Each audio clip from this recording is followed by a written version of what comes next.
Industri kelapa sawit selama ini memang seringkali membuat dilema ya. Dari sisi ekonomi, sawit ini kan merupakan komoditas unggulan Indonesia yang bisa jadi primadona ekspor nih dan berbagai manfaat ekonomi lainnya. Tapi di lain sisi, dampak negatif dari pembukaan lahan kebun sawit terhadap lingkungan akhirnya juga menjadi ancaman yang nyata. Inilah yang membuat sejumlah negara akhirnya memutuskan untuk memblokir produk-produk sawit. Dan pastinya ini jadi jalan terjal tersendiri ya bagi sawit Indonesia. Seberapa terjal sih jalannya? Kita akan bahas bersama. Nah, selain negara-negara di Uni Eropa yang sudah lebih dulu ya memblokir produk-produk sawit, termasuk juga sawit asal Indonesia, yang terbaru nih ada salah satu negara di Asia yang juga sudah mulai menerapkan hal yang sama, yaitu Sri Lanka ya. Sri Lanka ini baru saja memutuskan untuk melarang impor minyak sawit dan pembukaan lahan baru untuk kebun sawit gitu ya, karena kenaikan impor minyak sawit serta pembukaan lahan baru kebun sawit di Sri Lanka beberapa tahun terakhir itu semakin meningkat gitu, dan inilah yang menjadi alasan yang membuat presiden dari Sri Lanka yaitu Gotabaya Rajapaksa itu memutuskan hal ini gitu ya. Sejauh ini industri minyak sawit Sri Lanka juga sudah menginvestasikan sekitar 131 juta dolar Amerika Serikat ini untuk lahan sawit seluas 11.000 hektar, dan nilai ini lebih dari 1% dari total area yang ditanami teh, karet, kelapa, dan lain-lain ya. Selain itu, Sri Lanka juga selain produksinya tinggi gitu ya karena lahannya besar, juga mengimpor nih sekitar 200.000 ton per tahunnya.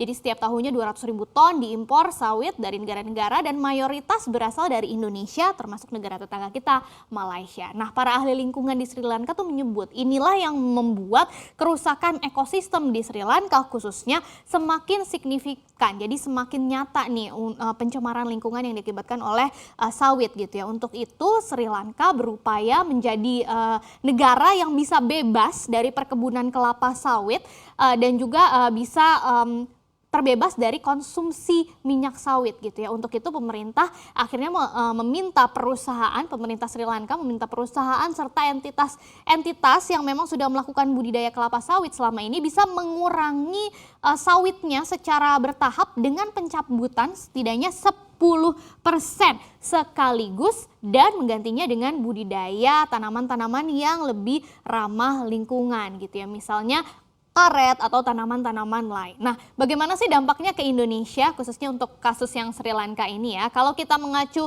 data dari UN Comtrade, ekspor minyak sawit dari Indonesia ke Sri Lanka termasuk juga turunannya baik itu yang diproses atau refine maupun juga yang tidak diproses mencapai kira-kira ini 37 juta dolar Amerika Serikat. Itu di tahun 2019, data yang bisa diambil gitu ya. Nah, nilai ini setara dengan 42% dari total impor Sri Lanka saat itu mencapai 87,2 juta dolar Amerika Serikat. Jadi memang mayoritas itu berasal dari Indonesia ya. Sementara total ekspor Indonesia untuk komoditas sawit ini di tahun yang sama, jadi bukan cuma ke Sri Lanka, itu mencapai 14,7 miliar dolar Amerika Serikat. Artinya kalau kita bagi nih 37 juta dolar ini ke 14,7 miliar dolar, pasar ekspor atau pangsa ekspor dari Sri Lanka itu cuma 0,25% gitu ya. Jadi memang sedikit sekali nih dari total ekspor sawit Indonesia. Karena Indonesia memang lebih banyak mengekspor komoditas sawit ini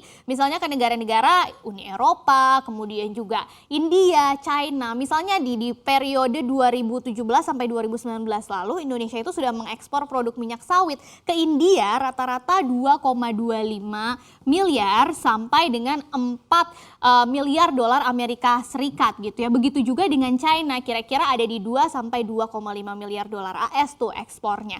Jadi memang tidak terlalu signifikan dampak pemblokiran sawit dari Sri Lanka, apalagi kalau kita bandingkan dengan pemblokiran yang dilakukan oleh Uni Eropa ya, karena kan memang Uni Eropa salah satu pangsa ekspor utama sawit Indonesia. Tapi tetap saja tidak bisa dianggap sepele karena aksi pemblokiran sawit di Sri Lanka ini bisa jadi pertimbangan juga bagi negara-negara lain termasuk di Asia, bukan cuma di Uni Eropa dan sekitarnya, untuk melakukan hal yang sama, jadi blokir produk-produk sawit. Untuk itu pengusaha sawit dalam negeri meminta pemerintah segera menindaklanjuti aksi pemblokiran Sri Lanka ini. Memang apa aja sih sebetulnya plus minusnya ya dari industri sawit ini? Kalau berdasarkan data Badan Pengelola Dana Perkebunan Kelapa Sawit atau BPDKS, rata-rata produksi kelapa sawit Indonesia itu memang besar. Per tahunnya mencapai 37,57 juta ton gitu ya. Ini 37,57 juta ton. Nah, di tahun 2020 nih menariknya, di masa pandemi COVID-19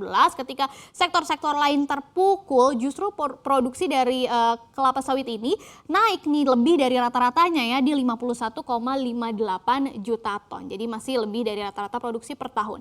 Dengan produksi yang mencapai puluhan juta ton per tahun ini, maka secara makroekonomi otomatis ini juga membuat kontribusi ke PDB nasional kita akhirnya juga berkontribusi positif gitu ya, bisa sampai 1,5 sampai 2,5% nih ke PDB nasional kita. Nah, dengan kontribusi yang positif ke perekonomian kita, industri sawit juga tidak bisa kita pungkiri sudah berhasil menyerap ribuan bahkan jutaan tenaga kerja ya. Ada sekitar 16,2 juta tenaga kerja yang berhasil diserap oleh industri sawit ini, dan ini terdiri dari 4,2